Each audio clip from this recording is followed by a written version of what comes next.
Hello, today I'll be presenting a poster presentation entitled Evaluation of a Best Practice Program to Prevent Discharge from Hospital to Homelessness. Principal Investigator, Shariff Forchuk. This project involved a partnership between various community agencies, including the Canadian Mental Health Association Elgin Middlesex, the Salvation Army Centre of Hope Housing Stability Bank, and the City of London, Ontario Works. The project also involved partnership between the London Hospitals, London Health Sciences Centre, and St. Joseph's Healthcare London. Discharge from hospital into homelessness is unfortunately a common problem. According to shelter data, discharges from psychiatric facilities to no fixed address occurred 194 times in London, Ontario in 2002. Homelessness negatively impacts recovery and has long-term consequences on an individual's health and well-being. Unfortunately, few best practices exist for discharging individuals who have no fixed address from acute or tertiary care hospitals.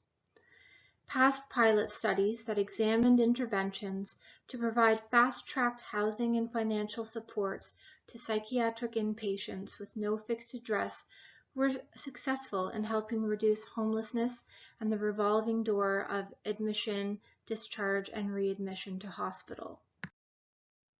The No Fixed Address version 2 or NFAV2 program tested the effectiveness of a potential best practice intervention for preventing discharge into homelessness.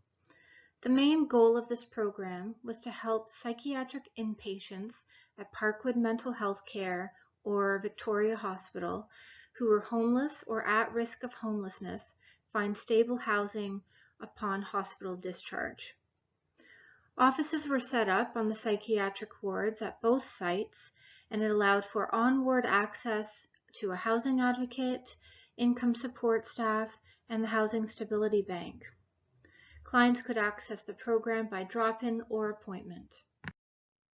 Individuals participating in the program were invited to participate in the evaluation of the program. The objectives of the evaluation were to examine whether initially homeless or at risk of homelessness clients were able to obtain housing upon discharge from hospital, and whether they were able to remain housed over a 1-year period post-hospital discharge. The study was a mixed methods evaluation that included both qualitative and quantitative data collection. In terms of quantitative component, individuals were interviewed at baseline while in hospital and at 1, 6, and 12 months post-discharge for a total of 4 interviews.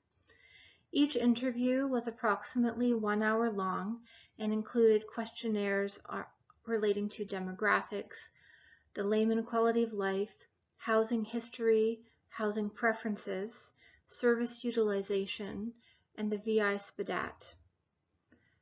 Qualitative component of the study involved open-ended questions during individual interviews, weekly meetings with key stakeholders, as well as focus groups with client participants, healthcare staff, and community agencies.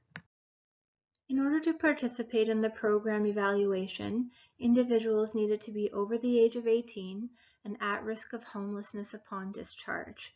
In addition, they had to be a psychiatric unit inpatient, either at Parkwood Mental Health Care or Victoria Hospital. In total, 370 unique individuals accessed the program, and 107 individuals participated in the program evaluation.